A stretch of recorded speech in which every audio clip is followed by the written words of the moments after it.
Hello guys, my name is Isa. Today we're gonna fly out the B24D Liberator.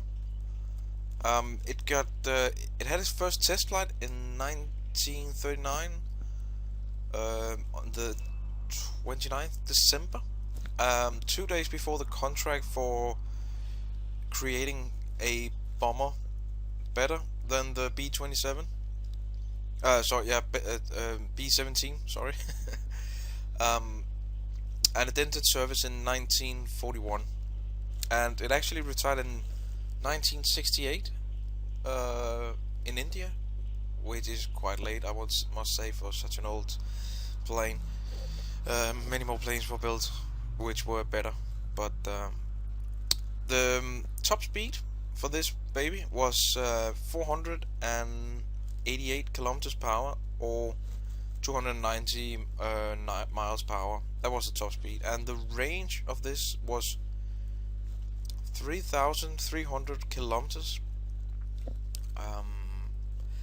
It had better speed compared to the B-17. It had better speed and range, and even operational ceiling, which means that it could fly higher, and it could also carry more bombs. It was like over 3 tons of bombs it could carry, 3,300 and something kilos.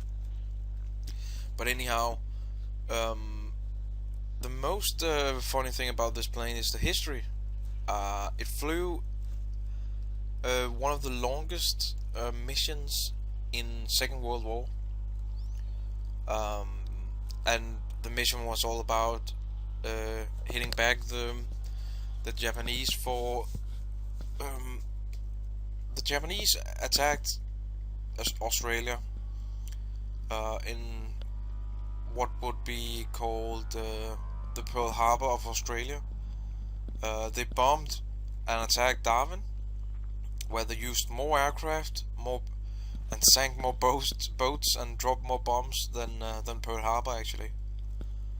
And this was just weeks after hostilities with Japan had begun. So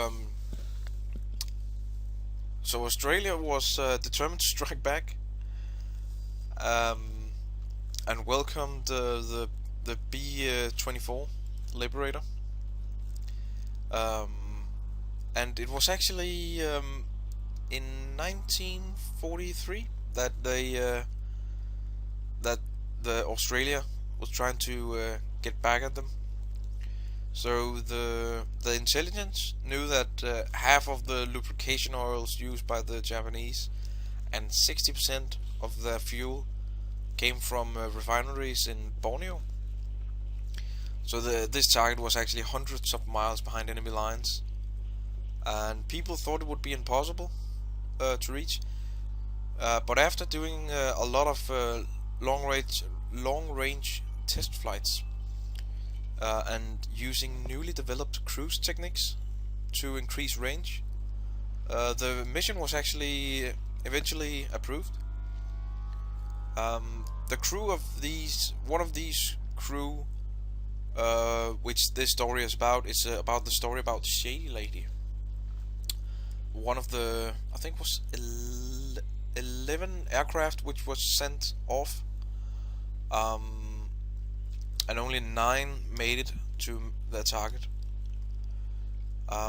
Shady Lady was actually the last to arrive, and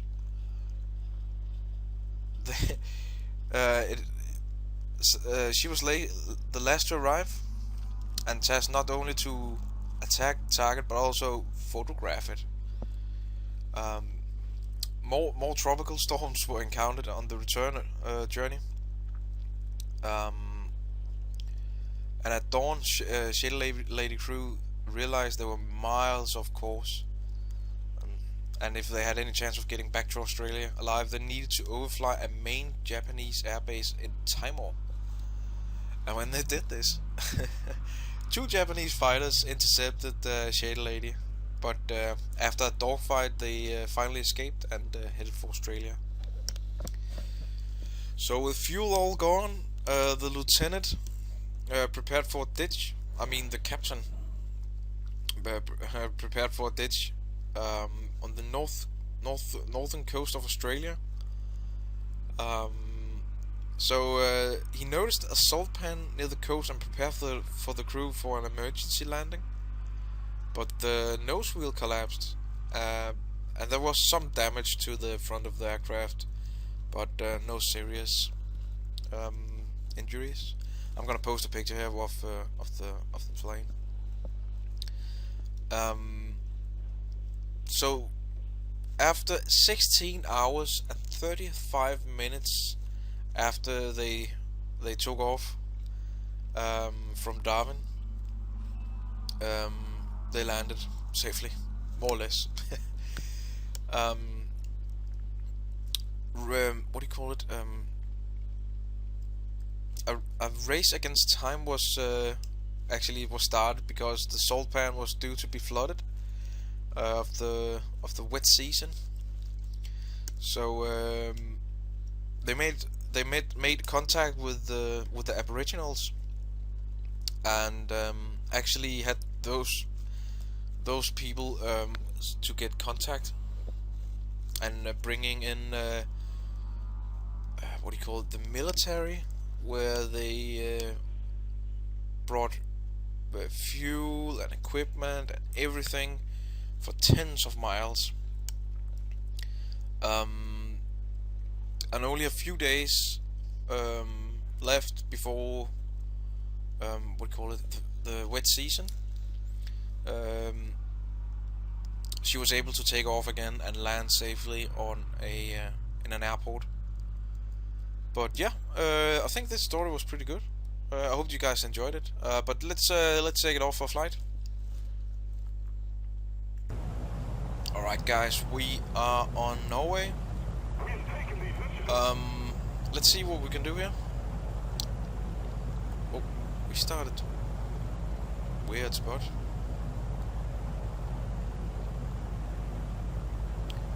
Alright, so it's mixed. I never seen this on Norway before, but I guess it can happen. We got American, English, Russian, German, and Japanese. Wow. Alright.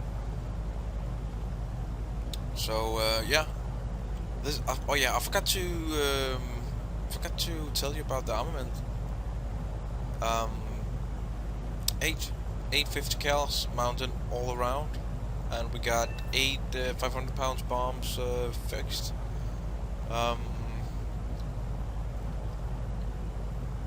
So yeah, let's see what we can do, guys. We arrived safely, I would say, even being escorted by a Yak 15. Possibly escorted, I don't know. I think he's pretty close to my... Yeah, he's just above me. Alright, so we've been dishing out beatouts to the enemy.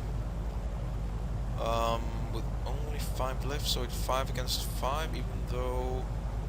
Yeah, not take me into the equation. Alright guys.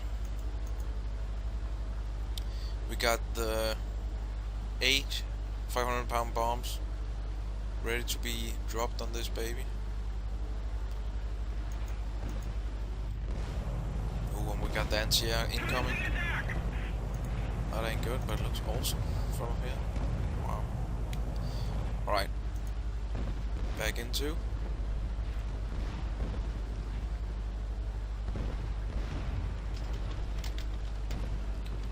And back to base it is.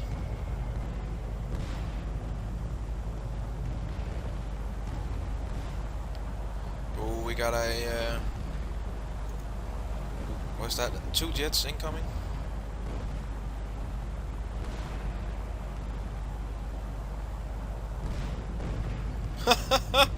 Oh, the P-80 destroyed his own anti-air. Unfortunately, we can't do anything for this. The only thing we can do is just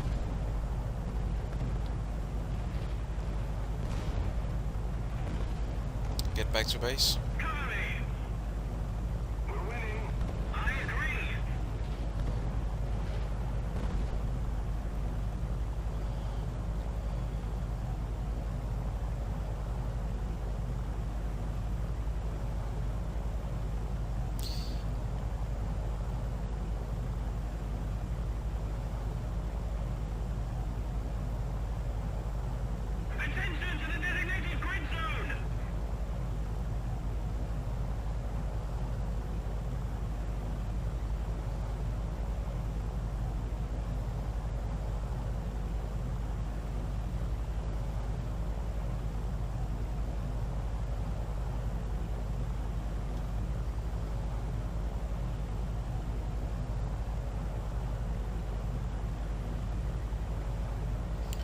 Alright, we are above our top speed, but I think that's at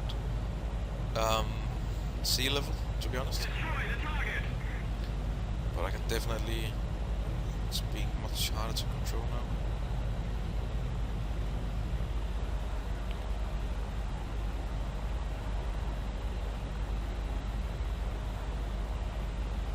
That Ho 229 has been running. Attention to the designated grid square. I'm just marking it in on the map so people can see where it is, where he is. Right, guys, we're going in for a landing after dropping off those bombs. It's only 3 of us. Okay, 2 of us. Ah, okay, he got shut down. Unfortunately, I don't have time for the landing. Well, let's do a, what do you call it? Can we do it? Oh, I think we can. What if we force it into... Can we force it?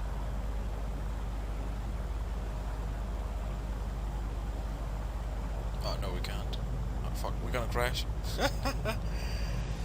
Alright. So, let's see what those few bombs on a small base did. I hope you guys enjoyed this video, with the story and, about the Shady Lady and all. But yeah, give it a like and give it a comment in the comment section. And I'll catch you guys next time. Bye bye.